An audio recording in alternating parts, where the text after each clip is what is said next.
All right, so hello, my name is Joe, Hi, my name's Kaylin. and today we're going to be speaking about the 8 elements of thought for our SPED 4300 class at University of Houston in Clear Lake. The 4 elements that I will be speaking about are the question at issue, information, interpretation and inference, and lastly, concepts.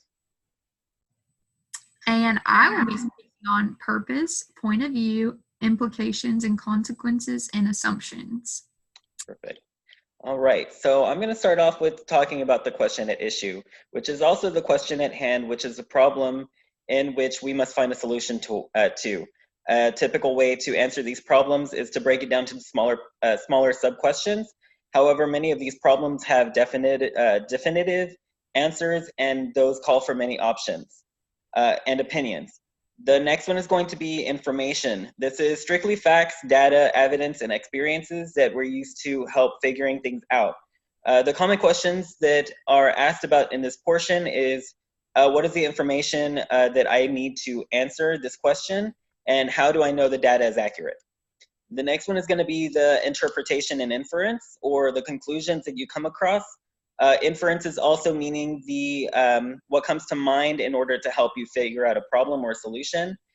Common questions that come to mind are, what are those conclusions that I'm coming to, and is it logical, or does it make sense?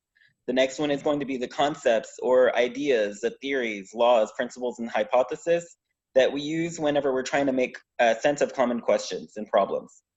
Questions that come to mind are, is this a good theory and can I explain it in another more detail?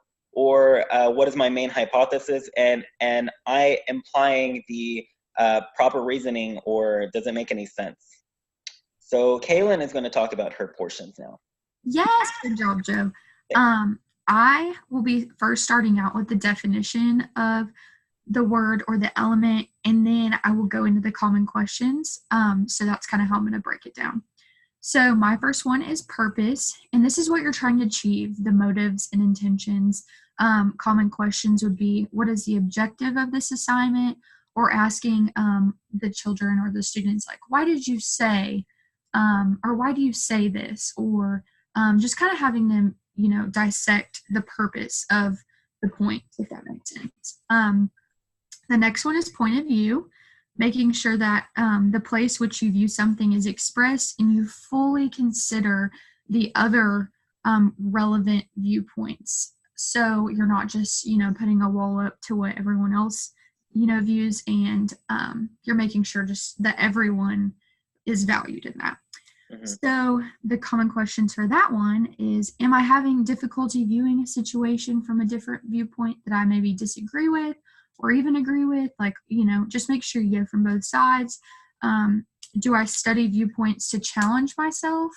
Kind of making sure that you're always growing as a teacher, as a student, as a person. So the next one would be implications and consequences. The best thinkers should think through logically and just implications before acting, like knowing what could happen before and after kind of type thing. Maybe a question that would be asked is, what is likely to happen, this versus this? Yeah. Or how significant one of the implications is for one decision and then another decision. Yeah, it's like a domino effect. Yeah, just like Yeah. weighing out here, for sure. The assumptions would be making sure that they are clear and justified by evidence. Make sure what you're assuming is leading to the conclusion. And common questions would be, what are important life assumptions? Life assumptions are you making? Just kind of making sure that you are clear and you're justifying your evidence before you're not just saying it. So that's kind of what I have. I hope this all made sense. Yeah, I mean, I got it. It sounds good, and I do like that most of the things do tie into real life. I mean, your decisions that you make do end up having a consequence, kind of like with my class. You make a bad choice, and this happens. No treasure box. So it's Yes. kind of the same thing. So I get it. It makes sense to me. Completely. Anyway, good job, Caitlin. Thank you. So to wrap this up, Kaylin and I spoke about the 8 elements for theories. And I hope this gave you a little more clarity on what they mean and how they are important, because it does tie to real life. I hope everyone has a great semester. Yay! I hope they do too. Yeah. All right.